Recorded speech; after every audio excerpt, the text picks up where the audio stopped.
Hello Aries मेष राशि। तो अगर आप नो कांटेक्ट नो कम्युनिकेशन में हैं, सेपरेशन में हैं, तो ये वीडियो आपके लिए है। तो ये 16 से लेकर के 30 अप्रैल की नो कांटेक्ट की रीडिंग है। तो एरीज, अगर आप स्टक महसूस कर रहे हैं अपनी जॉब में, करियर में, रिलेशनशिप में, लव में, कोई भी सिचुएशंस में क्लैरिटी चाहते हैं, गाइडेंस चाहते हैं, तो डिस्क्रिप्शन बॉक्स में नंबर है, व्हाट्सएप मैसेज करिए डिटेल्स के लिए। तो एरीज, सबसे पहले हम आज विजुअल देखेंगे आपके पर्सन जो नो कांटेक्ट में हो, उनकी फीलिंग्स क्या है आपके लिए। फिर देखेंगे क्या एक्शन लेंगे और आउटकम क्या होगी। ये सन साइन, मून साइन या नाम की राशि से देख सकते हैं। चलिए देखते हैं। सबसे पहले आपके पर्सन की फीलिंग्स देखते हैं। एरीज के पर्सन की फीलिंग्स एरीज के लिए, एरीज के पर्सन की फीलिंग्स एरीज के लिए, एरीज के पर्सन की फीलिंग्स एरीज के लिए।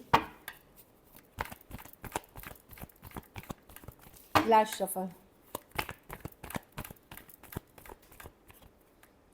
जजमेंट। तो या तो एक वो एक मेजर डिसीशन या रियलाइजेशन की कार्ड है कि रियलाइज़ करना, मेजर डिसीशन लेना। जजमेंट नाम से आप समझ सकते हैं कि कोई बड़ा फैसला करना या कोई रियलाइजेशन लेना। कुछ केसेस में है कि चलो फॉरगिवनेस की भी कार्ड मानी जाती है कि चलो फॉरगिव करते हैं जो हुआ। कुछ केसेस में ये सेकंड चांसेस की कार्ड है कि चलो पीछे जो भी हुआ उसे भूलते हैं, फ्रेश स्टार्ट करते हैं। तो ये अलग अलग होंगे, चलिए क्लैरिफाई करते हैं। Two of pentacle, the high priestess with the 4 of cups. तो जो भी हुआ आप लोगों के बीच, डिसअपॉइंटमेंट वाली एनर्जी थी, अगर ये आपको वैल्यू नहीं कर रहे थे, इग्नोर कर रहे थे, किसी और से डील कर रहे थे, इस तरह की अगर एनर्जी फील हुई, या आपसे इन्होंने अचानक से चुप्पी बांध ली, किसी और के साथ बात करने लगे, साइलेंस में चले गए, तो अब ये चाहते हैं कि आप इनको माफ़ कर दें, ये फॉरगिव करें जो भी हुआ, क्योंकि ये भी खुश नहीं है ये सब करके, इनकी भी खुशी ख़त्म हो गई है, ऐसा इनको लग रहा है। ये भी डिसअपॉइंटमेंट, हाँ, हार्ट ब्रेक है। तो हो सकता है आपको छोड़ करके इन्होंने किसी के और के पास गए, वो पर्सन ने इनको छोड़ करके किसी और के पास चले गए, तो वही जो इन्होंने आपके साथ किया वही इनके साथ हुआ, या जिस तरह की चीज़ें इन्होंने आपके साथ की तो वो इनके साथ भी हुआ। तो दिल इनका भी दुखा हुआ है, इसलिए कहीं पे इनको रियलाइज़ हो रहा है कि आप इनको माफ़ करें, फॉरगिव करें। एक वो वाली एनर्जीज़ हैं कि जो हुआ आप जाने दे। जजमेंट का फॉरगिवनेस की कार्ड मानी जाती है, ऊपर वाले पे छोड़ देते हैं चीज़ें, इस तरह की एनर्जी है। स्कॉर्पियो हो सकते हैं, Taurus, Virgo, Capricorn, Pisces, Cancer, Pisces, Scorpio, Aquarius, Gemini, Libra. हाँ, रातों की नींद उड़ी हुई है, जो सिचुएशंस है, तो डेफिनेटली इन्होंने कोई सीक्रेटली किसी और से बात कर रहे थे या किसी और से इन्वॉल्व हो गए थे और आपको डिसअपॉइंट किया था, आपको वैल्यू नहीं किया था। तो अब ये इनको सारी चीज़ें हॉन्ट कर रही हैं और ये चाहते हैं कि जो बीत गई सो उसको भूलें, उसको उस सिचुएशन को फॉरगिव किया जाए। चलिए देखते हैं क्या एक्शन लेंगे। कुछ केसेस में आप अगर एक दूसरे के साथ मैरिड हैं और आपके पार्टनर अगर किसी और के पास चले गए थे, स्पाउस एक्स्ट्रा मैरिटल में, तो वो भी चाहते हैं कि माफ़ करें। कुछ केसेस में 2 साइडेड सेपरेटली मैरिड हो सकते हैं। क्या एरीज के पर्सन एक्शन लेंगे 30 अप्रैल तक?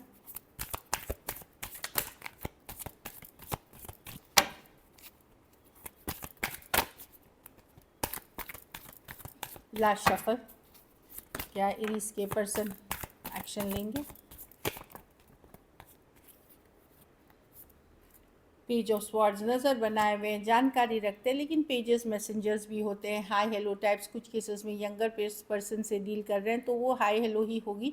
कुछ केसेस में ज़रूरी नहीं हाई हेलो भी हो, लेकिन ये आपके ऊपर नज़र बनाए रखेंगे, जानकारी रखेंगे। अपने से यंगर पर्सन से डील कर सकते हैं तो वहाँ पर एक हाई हेलो या नज़र रखने वाली एनर्जी होगी। अपने से बड़े पर्सन से डील कर रहे हैं तो ये सिर्फ नज़र बना करके आपकी जानकारी मतलब रखेंगे, लेकिन ये कुछ बोलना नहीं चाहते। 10 ऑफ स्वॉर्ड्स एंडिंग हुई है, 9 of pentacle with the devil. अभी भी ऑब्सेस्ड हैं पर्सन आपसे, लेकिन ये पर्सन अभी काम, करियर, अपनी इंडिपेंडेंस पे फोकस्ड हैं।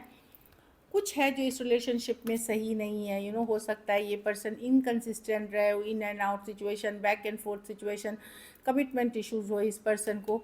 कुछ केसेस में ये कोई बुरी लत, कोई एडिक्शन इश्यूज़ या कुछ अनहेल्दी हैबिट्स के शिकार हैं। मे बी ये कमिट नहीं कर पाते किसी को, ये भी अनहेल्दी हैबिट इनकी हो सकती है। तो ये नज़र बनाए हुए अपनी फ्रीडम, अपने ऊपर काम करते हुए दिख रहे हैं, ऑब्सेस्ड हैं। कुछ केसेस में कोई यंगर पर्सन से बड़ा फ्रेंडली सा मैसेज आएगा, मतलब just hi hello, how is life, या जैसे लोग आज लिखते हैं, और कुछ केसेस में मैं देख लूँ कि नज़र बनाए हुए रहेंगे। नाइट ऑफ वॉन्ड्स, ये कंसिस्टेंट, खास करके सेम एज या यंगर पर्सन से डील कर रहे हैं, ये in and out back and fourth situation है, लेकिन ये पर्सन अभी भी ऑब्सेस्ड है। अगर आप बोलेंगे लेट गो कर रहे हैं, नहीं, ये छोड़ ही नहीं सकते आपको। इन ये जितना भी ये इंडिपेंडेंस हो जाए, आपको दिमाग से नहीं निकाल पा रहे, छोड़ नहीं पा रहे आपको। कैप्रिकॉर्न हो सकते हैं, Taurus, Virgo, Capricorn, Aquarius, Gemini, Libra, लियो और एरीज, लियो, सजिटेरियस हो सकते हैं। कुछ के लिए ऑनलाइन रिलेशनशिप हो सकती है। बहुत थोड़े सिचुएशंस में फीमेल बड़ी हो सकती हैं। चलिए आउटकम देखते हैं। एरीज के रिलेशनशिप की आउटकम क्या होगी? एरीज के रिलेशनशिप की आउटकम क्या होगी? एरीज के रिलेशनशिप की आउटकम क्या होगी? Last shuffle, S of wands, the two of swords. मुझे लग रहा है आप लोग में से कुछ लोग एक चैप्टर ख़त्म करके अपनी लाइफ के दूसरे चैप्टर की न्यू बिगनिंग करने की तरफ ओपन हो रहे हैं या ऑलरेडी हैं। मैं देख रही हूँ एक स्टक सिचुएशन को क्लोजर देते हुए, ख़त्म करते हुए या मूव ऑन करने की कोशिश करते हुए। थोड़ा सा हो सकता है आपने वेट, हो सकता है अभी आप सोचे कि चलो मैं ये साल वेट कर लूँ या ये महीने वेट कर लूँ या कुछ टाइम वेट कर लूँ, फिर मुझे आगे बढ़ना है। लेकिन कोई नई चैप्टर, कोई नई सिचुएशंस के तरफ आप जाना चाहते हैं, लेकिन एक वेटिंग पीरियड के बाद, ताकि एक चीज़ को क्लोज करके फिर आप आगे बढ़ सके कोई दूसरे चीज़ के लिए। माइंड लेकिन अभी भी कन्फ्लिक्टेड है, मतलब माइंड से 100% श्योर नहीं है, लेकिन डेफिनेटली आपके इरादे हैं कि चलो एस ऑफ न्यू बिगनिंग्स, अगर कोई नई रिलेशनशिप है, नई सिचुएशंस है, उसके लिए आप ओपन अप होंगे। कुछ केसेस में थोड़ा टाइम अभी भी वेट करना चाहेंगे पर्सन के लिए। कैसा है रिलेशनशिप में आप, कि आपका 1 फुट इन है 1 फुट आउट है, कि चलो वेट करते, अगर आए नहीं तो फिर ओपन अप होंगे नए पर्सन, नई सिचुएशन के लिए, देखते हैं। कुछ केसेस में आप ऑलरेडी अगर बहुत वेट कर चुके हैं, तो कोई नई सिचुएशन में आप ऑलरेडी हैं जो काफ़ी पैशनेट हैं, काफ़ी फायरी कनेक्शन है ये। कुछ के लिए ऑनलाइन, कुछ के लिए एक देश से दूसरे देश या लॉन्ग डिस्टेंस रिलेशनशिप है। एरीज, लियो, सजिटेरियस, टॉरस, एक्वेरियस, लियो, स्कॉर्पियो, एक्वेरियस, जेमिनी, लिब्रा हो सकते हैं पर्सन। तो मैं देख रही हूँ कि डेफिनेटली एक न्यू बिगनिंग करते हुए। चलिए देखते हैं गाइडेंस कार्ड आपके लिए। रिलीजियस फैक्टर्स, अलग जाति, अलग धर्म, अलग कास्ट, अलग रहन सहन, स्टेटस का इशू हो सकता है, जिसके कारण आप दोनों में सेपरेशन है। एक कार्ड और देखते हैं, पास्ट लाइफ रिलेशनशिप। तो कुछ केसेस में आपका पिछले जन्म का भी नाता है इस पर्सन के साथ, एक स्ट्रॉन्ग पास्ट लाइफ रिलेशनशिप है। So this is it. Thank you so much and stay blessed.